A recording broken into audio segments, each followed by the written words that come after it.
शिवानी और आप देख रहे हैं बीजापुर एक्सप्रेस। चलते हैं खबरों की ओर। ನೋಡ್ರಿ, ಹಿಂದೆ ನಮ್ಮ ಸರ್ಕಾರ ಮಾಡಿರ್ತಕ್ಕಂಥ ಕೆಲಸಗಳನ್ನು ಇವತ್ತು ಅವರಿಗೆ ಚಾಲನೆ ಕೊಡೋದು ಅಥವಾ ಫೌಂಡೇಶನ್ ಹಾಕೋದು ಅದನ್ನು ಮಾಡೋದು ಬಿಟ್ಟರೆ ಅವ್ರು ಹೇಳಲಿ. ಅವರು ಈಗ ಬಿಜಾಪುರದ ಉದಾಹರಣೆನೇ ನೋಡಿ, ಈಗ ತಾವು ನೋಡ್ತಾರೆ, ನಾವು ಬಂದಾರ ಅದನ್ನೇ ನಾವು ಹಿಂದೆ ಹೇಳಿದ್ದೇವಲ್ಲ, ಬರ್ರಿ ಸಿದ್ದರಾಮಣ್ಣವರೇ ಬಿಜಾಪುರ ಬಂದು ನೋಡ್ರಿ ಅಭಿವೃದ್ಧಿ ಅಂಥೇಳಿ. ಆದರೆ ನೀವೇನು ಮಾಡಿದ್ರಪ್ಪ? 2 ವರ್ಷ ಆಯ್ತು. ಒಂದು ಕೆಲಸ ಹೇಳ್ರಿ ಅಂತಂದ್ರೆ ನಿಮ್ಮ ಮನಸ್ಸಿಗಿದು ಸರಿ ಅನ್ನಿಸ್ತದ? ಒಂದು ಕೆಲಸ ಆದರೂ ಹೇಳ್ರಿ, ಇಂಥದ್ದು ನಾವು ಫೌಂಡೇಶನ್ ಹಾಕಿದೆವು, ನಮ್ಮ MLA ಒಂದು ಫೌಂಡೇಶನ್ ಹಾಕ್ಯಾನ, ಅವನು ಇಂಥ ಕೆಲಸ ಮಾಡ್ಯಾನಂತ ಒಂದೇರೆ ಹೇಳ್ರಿ. ಸರ್ಕಾರದವ್ರು ಹೇಳ್ರಿ, ಒಂದೇರೆ ಯಾವ ಕೆಲಸನೂ ಇಲ್ಲಪ್ಪ 2 ವರ್ಷದಿಂದ. ಈಗ ಹಳ್ಳಿಗೆ ನಾವು ಅಡ್ಡಾಡ್ತೇವೆ, ಹಳ್ಳಿಯಾಗ ಒಂದು ರೋಡು ಸರಿ ಇಲ್ಲರಿ. ಜನ ನಮ್ಮ ಹತ್ರ ಕಾಗದ ಹಿಡ್ಕೊಂಬರ್ತಾರೆ, ಸಾಹೇಬ್ರ ಒಂದು 2 ಕಿಲೋಮೀಟರ್ ರೋಡ್ ಅದ ರೀ ಮಾಡಿಕೊಡ್ರಿ ಅಂಥೇಳಿ. ನಾವು ಅಧಿಕಾರಿಗೆ ಕೇಳಿದ್ರೆ ಅಧಿಕಾರಿಗಳು ಸುಮ್ಮನೆ ಆಗ್ತಾರೆ. ಆದರೆ ನಾವು ಮಾಡೋಂಗಿಲ್ಲ, ನಮ್ಮ ಹತ್ರ ದುಡ್ಡಿಲ್ಲ ಅನ್ನೋದು ಅವ್ರು ಹೇಳೋಂಗಿಲ್ಲ. ನಾವು ಏನು ಮಾಡೋದು? ಇನ್ನು ಯಾರಿಗೆ ಹೇಳೋದು ಇದನ್ನು?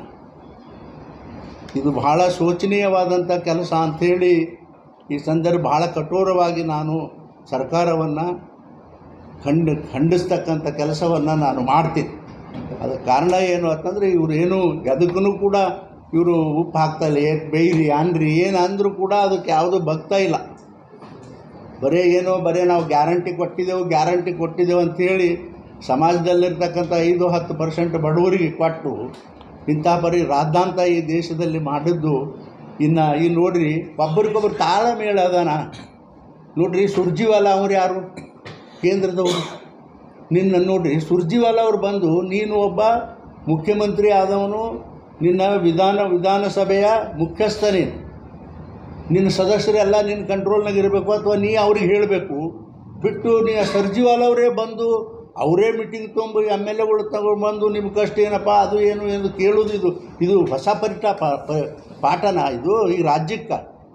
ಎಂಥ ಅಸಹ್ಯ ರೀ ಇದು, ಎಂಥ ಅಸಹ್ಯ ಹೇಳ್ರಿ, ನೀವೇ ಹೇಳ್ರಿ. ಇದು ಅಸಹ್ಯ ಅಲ್ಲ, ಸುರ್ಜಿವಾಲನೇ ಬೇಕಾ?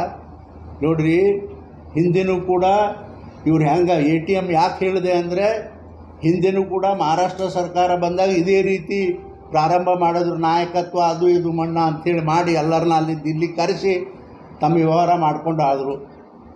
ಈಗ ಬಿಹಾರದಲ್ಲಿ ಚುನಾವಣೆ ಬಂದದ.